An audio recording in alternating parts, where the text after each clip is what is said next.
Hello my dear students, welcome to our channel Murugan Tech World. Easy to learn, easy to win.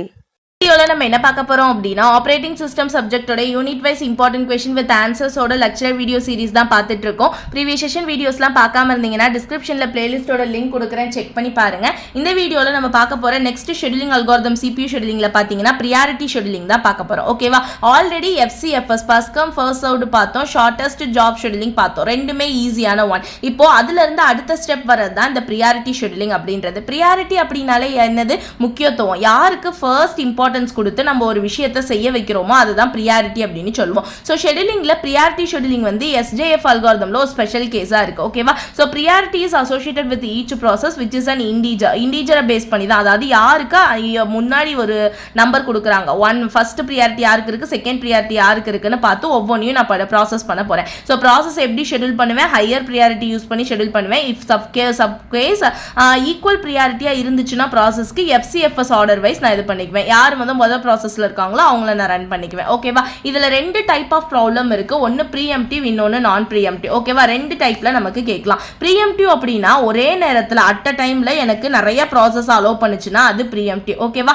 நான் ப்ரீஎம்ப்டிவ் என்ன பண்ணும் அப்படின்னா ஒரு process முடிஞ்சாதான் அடுத்த ப்ராசஸே அலோவ் பண்ணும். Okay, so does not allow any process when one process processing. இதை தான் நான் ப்ரீஎம்ப்டிவ் அப்படின்னு சொல்லுவோம். இது ரெண்டு டிஃபரன்ஸ்லயும் ரெண்டு டிஃபரெண்டான சம் பார்க்கலாம். ஓகேவா? ஸோ இந்த வீடியோல ஃபர்ஸ்ட் நான் ப்ரீஎம்ப்டிவ் பார்த்துட்டு ப்ரீஎம்ப்டிவ் பார்க்கலாம். உங்களுக்கு ரொம்பவே சிம்பிளா புரியும். இப்போ ஒரு எக்ஸாம்பிள் சம் எடுத்துருக்கோமா, நான் ப்ரீஎம்ப்டிவ் ப்ரியாரிட்டி ஷெட்யூலிங்க்கு. ஓகேவா? ஸோ ஃபர்ஸ்ட் ப்ராசஸ் ஐடி பார்த்தோம்னா P1 P2 P3 P4 P5 5 process இருக்கு. அரைவல் டைம் கொடுத்துட்டாங்க, பர்ஸ்ட் டைம் கொடுத்துட்டாங்க. இதுக்கான ப்ரியாரிட்டி தான் இப்போ நம்ம போட போறோம். ஓகேவா? ஸோ எப்படி போடுறதுன்னு பார்க்கலாம். முதல்ல இதை போடுறதுக்கு நமக்கு கியூ வேணும். கியூ இருந்தால் தான் நம்மளால கான் சார்ட்டே வரைய முடியும். ஃபர்ஸ்ட் நான் ப்ரியாரிட்டி ஷெட்யூலிங்க்கு நம்ம என்ன பண்ண போறோம் அப்படின்னா கியூ ட்ரா பண்ண போறோம். ஓகேவா? கியூ எப்படி ட்ரா பண்றதுன்னு சொல்லித்தரேன், கொஞ்சம் தெளிவா கவனிங்க. கியூ எப்படி ட்ரா பண்ணணும் அப்படின்னு சொல்லிட்டு கேட்டீங்கன்னா, முதல்ல நமக்கு இருக்கிறதுல கியூல நம்ம போடுறதுக்கு முன்னாடி எதை பேஸ் பண்ணி போடுவோம் அப்படின்னா அரைவல் டைம் பேஸ் பண்ணி தான் போடுவோம். ஸோ எதெல்லாம் அரைவல் டைம் இருக்கு? 0 1 2 3 4னு மொத்தம் 5 அரைவல் டைம் இருக்கு. ஸோ 0 1 2 3 4னு நான் 5 அரைவல் டைமுக்கு நான் கியூ இப்போ வரைய போறேன். ஓகேவா? ஸோ ஃபர்ஸ்ட் 0th அரைவல் டைமுக்கு வரைவோம். 0th அரைவல் டைம்ல எனக்கு என்ன ப்ராசஸ் இருக்கு? P2ன்ற ப்ராசஸ் வருது. ஸோ P2ன்ற ப்ராசஸ் நான் எடுத்துக்கிறேன். தென் பிராக்கெட் போட்டுக்கணும். பிராக்கெட்ல அதோடைய பர்ஸ்ட் டைம் எவ்வளோன்னு எழுதணும். ஸோ P2ஓட பர்ஸ்ட் டைம் எவ்வளோ? 1. ஓகேவா? அதோட ப்ரியாரிட்டியை கீழே எழுதிக்கணும். அதோட ப்ரியாரிட்டி 3. இப்படி தான் ஃபர்ஸ்ட் எழுதணும். ஓகேவா? ஸோ 1 பர்ஸ்ட் டைம்ல அதோடைய ப்ராசஸை முடிஞ்சிடும். ஸோ P2 ஃபர்ஸ்ட் முடிஞ்சிடும். ஓகேவா? ஸோ ப்ரியாரிட்டி பேசிஸ்ல அப்ப ஃபர்ஸ்ட் முடிஞ்சிருச்சு. இப்போ செகண்ட் போறேன் P1க்கு போறப்ப இதோட பர்ஸ்ட் டைம் 1ன்றனால நெக்ஸ்ட் ஸ்டெப் ஒரே ஒரு ஸ்டெப் தான் நான் அரைவல் டைம் மூவ் பண்றேன். அப்போ இதோட ப்ராசஸ் முடிஞ்சிடும். ஸோ அவுட்புட்ல பாத்தீங்கன்னா P2 ஆல்ரெடி போயிடும். ஓகேவா? அதனால எனக்கு P2 ரிட்டர்ன் வராது. இப்போ 1 ப்ரியாரிட்டியில யார் இருக்கா அரைவல் டைம்லன்னு கேட்டீங்கன்னா P3 இருக்காங்க. ஸோ நான் P3 போட்டுக்கிறேன். அவங்களுடைய பர்ஸ்ட் டைம் எனக்கு கேட்டா 3. ஸோ நான் 3 போட்டுக்கிட்டேன். அவங்களோட ப்ரியாரிட்டி எனக்கு 4. நான் 4 மென்ஷன் பண்ணிக்கிறேன். ஓகேவா? ஸோ இப்படி தான் போடணும். இப்போ நெக்ஸ்ட் அரைவல் டைம் 2க்கு போகணும். நான் அரைவல் டைம் 2க்கு போகும் முன்னாடி இங்க எத்தனை அரைவல் டைம் ஸ்டெப் எடுத்திருக்கேன்? ஒன்னே ஒன்று. ஆனா எனக்கு P3 ப்ராசஸை கம்ப்ளீட் பண்ணணும்னா எவ்வளோ அரைவல் டைம் தேவைப்படும்? 3 அரைவல் டைம் தேவைப்படும். ஓகேவா? முதல்ல நான் P3ன்ற ப்ராசஸை கம்ப்ளீட் பண்ணாதான் நான் ப்ரீஎம்ப்டிவ் ஷெட்யூலிங்ல அடுத்தே போக முடியும். ஏன்னா அதோட ப்ராசஸ் என்ன? Does not allow any process when one process processing. இப்போ வந்து P3 தான் ப்ராசஸ்ல இருக்கு. அது முடிஞ்சாதான் என்னால அடுத்த ப்ராசஸே உள்ள போக முடியும். ஓகேவா? அப்போ P3ல ஒரே ஒரு அரைவல் டைம் மட்டும் தான் நெக்ஸ்ட் ஸ்டெப்ல கம்ப்ளீட் ஆகும். ஸோ நான் P3ல இருந்து -1 பண்ணேன்னா எனக்கு 2 கிடைக்கும். அது ப்ரியாரிட்டி 4. புரியுதா?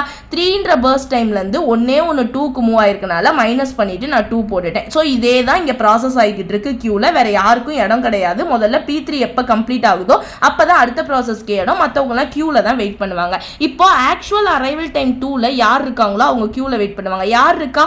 P1 அப்படின்ற ப்ராசஸ் இருக்காங்க with burst time 2 then priority 2ல இருக்காங்க. ஸோ நான் அவங்கள போட்டுட்டேன். ஓகேவா? இப்போ 3க்கு வாங்க. நெக்ஸ்ட் வந்து ஒரே ஒரு ஸ்டெப் தான் மூவ் ஆகுது. ஸோ நான் 3க்கு போறப்ப என்ன ஆகும்? ஒரு ஸ்டெப் மூவ் ஆகுதுன்னா ஒரு பர்ஸ்ட் டைம் வந்து எனக்கு குறையும் P3 ப்ராசஸர்ல. அப்போ P3ல 1 குறைஞ்சிருச்சுன்னா 2ல 1 போச்சுன்னா 1. ஸோ நான் அதோட ப்ரியாரிட்டி 4 நான் அப்படியே வச்சுட்டேன். ஓகேவா? நெக்ஸ்ட் பாருங்க P1 வந்து அப்படியே தான் இருக்கும் கியூல. நான் அதை அப்படியே போட்டுறேன். ஓகே, இப்போ ஆக்சுவல் அரைவல் டைம் 3ல எனக்கு யார் இருக்கா? P4ன்ற ப்ராசஸர் இருக்காங்க. ஸோ நான் P4ன்ற ப்ராசஸர் எவ்வளோ பர்ஸ்ட் டைம்ல இருக்காங்க?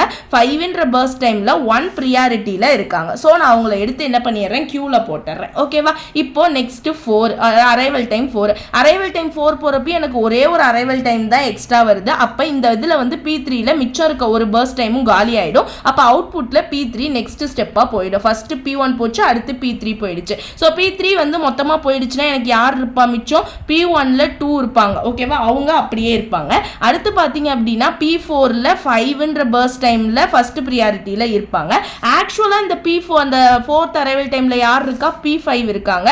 ஸோ P5 எப்படி இருக்காங்க, 4ன்ற பர்ஸ்ட் டைமில் 5th ப்ரியாரிட்டியில் இருக்காங்க. ஓகேவா? ஸோ இதுதான் அரைவல் டைம். அரைவல் டைமுக்கான கியூ போட்டுட்டேன். இப்போ இந்த கியூவை வச்சு தான் நான் என்ன பண்ண போகிறேன் அப்படின்னா, ஆக்சுவலாக நான் வந்து கான் சார்ட்டை ட்ரா பண்ண போகிறேன். ஓகேவா? ஸோ என்னோட கான் சார்ட் எப்படி இருக்கும்னு கேட்டிங்கன்னா இந்த இதை வச்சு தான் இருக்கும். ஃபர்ஸ்ட் யார் இருக்கா, 0th நம்பர் இருக்காங்க. ஓகேவா?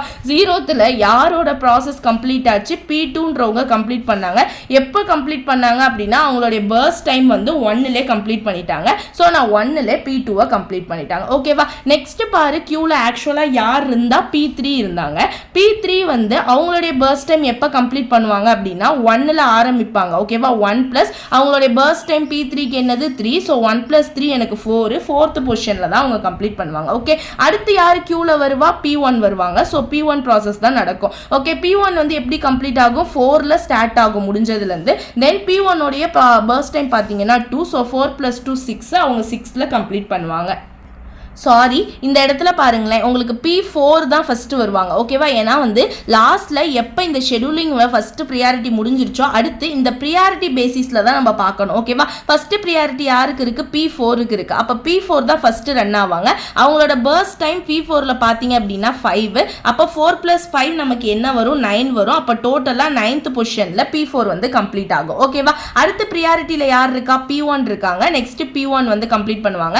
P1 எங்கேருந்து ஸ்டார்ட் பண்ணுறாங்க, 9லேருந்து ஸ்டார்ட் பண்ணுறாங்க. ப்ளஸ் அவங்களுடைய பர்ஸ்ட் டைம் வந்து P1ல 2 தான். ஸோ 9 + 2 நமக்கு 11. 11ல் வந்து P1 கம்ப்ளீட் பண்ணுவாங்க. ஃபைனலாக யார் இருக்கா, 5th ப்ரியாரிட்டியில் P5 இருக்காங்க. ஸோ நான் P5 கம்ப்ளீட் பண்ணணும். அவங்க 11லேருந்து ஸ்டார்ட் பண்ணுவாங்க. ஸ்டார்ட் பண்ணி அவங்களுடைய பர்ஸ்ட் டைம் P5 பார்த்தீங்கன்னா 4. ஸோ எங்கே முடிப்பாங்க அப்படின்னா 15 பொசிஷனில் முடிப்பாங்க. ஓகேவா? இந்த மாதிரி தான் கான் சார்ட் எங்கே போடணும் அப்படின்னா நான் ப்ரீஎம்டிவ் ப்ரியாரிட்டிக்கு போடணும். ஓகேவா? ஸோ நான் ப்ரீஎம்டிவ் ப்ரியாரிட்டி அப்படின்னா என்ன அப்படின்னா, ஒரு ப்ராசஸ் ஒரு கியூக்குள்ளே போயிடுச்சுன்னா அது முடிஞ்சாதான் அடுத்த ப்ராசஸே போகும். ஓகேவா? ஸோ ஃபர்ஸ்ட் P2 வந்துச்சு, அடுத்து P3 வந்துச்சு. P3ல அடுத்த அரைவல் டைம் வந்தாலுமே அவங்க எல்லாருமே கியூவில் வெயிட் பண்ணுவாங்க.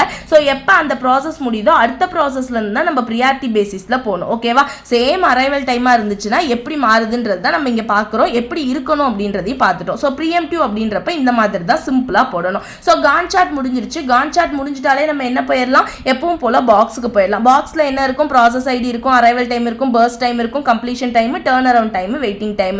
டர்ன் அரவுண்ட் டைம் கண்டுபிடிக்கணும்னா ஃபார்முலா என்ன, கம்ப்ளீஷன் டைம்லேருந்து அரைவல் டைமை மைனஸ் பண்ணணும். வெயிட்டிங் டைம் கண்டுபிடிக்கணும்னா டர்ன் அரவுண்ட் டைம்லேருந்து பர்ஸ்ட் டைமை மைனஸ் பண்ணணும். ஓகேவா? So process ID, arrival time, burst time நமக்கு கொஸ்டினில் கொடுத்துருக்கிறது தான். ஸோ கொஸ்டின் அப்படியே எடுத்து நீங்கள் எழுதிடலாம். ஓகேவா? இங்கே நமக்கு ப்ரியாரிட்டி தேவையில்லை, கம்ப்ளீஷன் டைமுக்கு போயிடணும். கம்ப்ளீஷன் டைம் எப்படி எழுதணும்னு சொல்லியிருக்கேன். P2ஓட கம்ப்ளீட் டைம் என்ன, 1. ஸோ 1 போட்டேன். P3ஓட கம்ப்ளீட் டைம் என்ன, 4. ஸோ P3க்கு 4 போட்டேன். P4ஓட கம்ப்ளீட் டைம் 9. ஸோ 9 போட்டேன். P1ஓடது 11. ஸோ 11 போட்டேன். P5ஓடது 15. ஸோ 15 போட்டேன். ஓகேவா? இப்போ டர்ன் அரவுண்ட் டைம் என்ன பண்ணுவேன், டர்ன் அரவுண்ட் டைம் கண்டுபிடிக்கணும்னா கம்ப்ளீஷன் டைம்லேருந்து அரைவல் டைமை மைனஸ் பண்ணுவேன். ஸோ 11 - 2 9, 1 - 0 1, 4 - 1 3, 9 - 3 வந்து 6, 15 - 4 11. அதே மாதிரி வெயிட்டிங் டைமுக்கு என்ன பண்ணணும், டர்ன் அரவுண்ட் டைம்லேருந்து பர்ஸ்ட் டைமை மைனஸ் பண்ணணும். ஸோ 9 - 2 7, 1 - 1 0, 3 - 2 3 0, 6 - 5 1, 11 - 4 7. ஓகேவா? இதை டோட்டலாக ஆட் பண்ணிட்டு